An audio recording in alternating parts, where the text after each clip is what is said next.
Hi, this is Susana H. Case for the DMQ Virtual Salon, reading from my new book, If This Isn't Love, from Broadstone Books. Kind of hard to get it in the screen there. Okay. This first poem is Brothel. My student Lisa invites me to staff the front desk nights, says I won't have much to do in the Upper East Side apartment where she turns tricks and I can get a book out of it. I'm already titling it Brothel, in vision, scribbling through the slow hours, pages piling up, tenure, or better, a bestseller. But I've been trying to work on my marriage to a husband more jealous than Othello, who keeps track of my every hour. She's going on about the wealthy oil man whom a group of the girls peed on last night, and I interrupt to regretfully reject the offer, probably a mistake, because Brothel would sell more copies than my poetry books, and my marriage blows up later anyway, like anything with contents under pressure put to the flame. Her pimp, someone who scares me, walks into my office as if he owns her, me, even the university. He ignores everything except for Lisa, says not a word. She rushes her stuff together, follows him out, head bent in submission.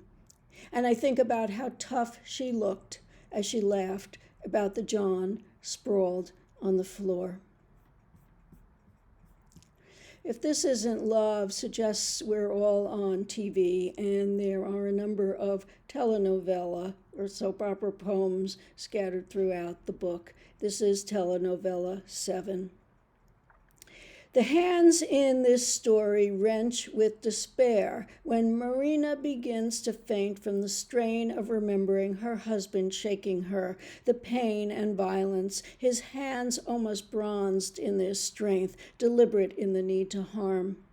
Her wannabe lover grabs her, his prehensile limb robotic. He touches her face, her hair. They kiss. Importance of gesture. It's him. Her suitor is the one who matters. Unseemly, she realizes, her hands push Roberto away. She needs to escape.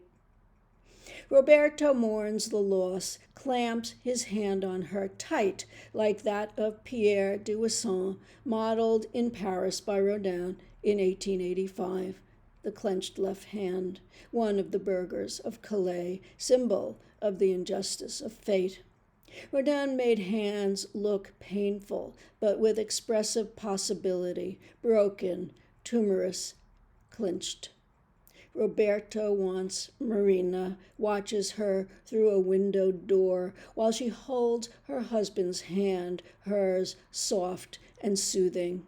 Fabrizio's in a hospital bed, white gown, white sheets, the husband she loves, the beast she dreads, who recalls little about last night.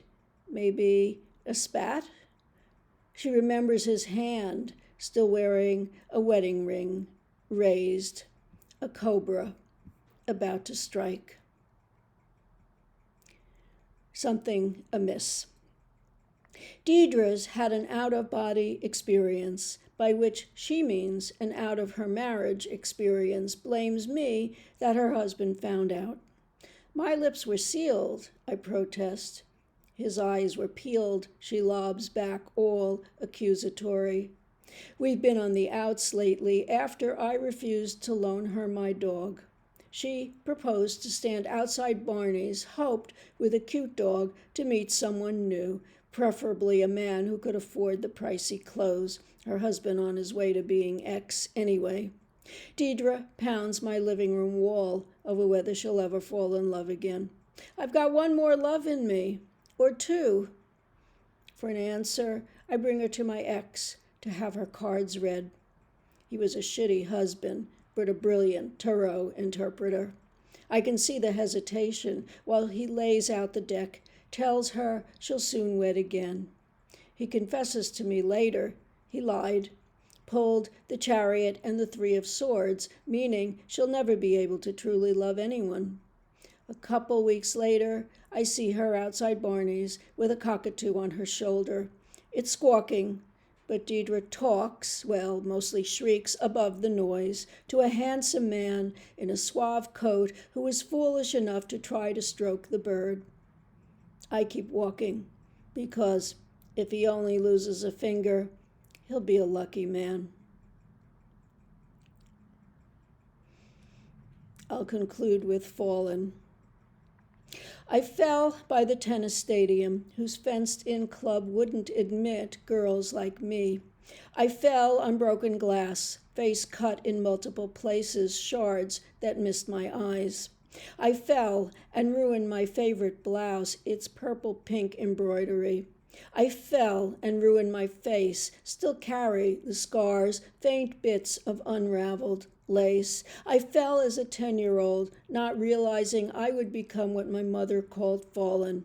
I fell, and a cop wanted to know where I lived, brought me back to my red brick home, blood red and dripping. My mother, who didn't like cops, opened the door, gasped, put her hand to her mouth.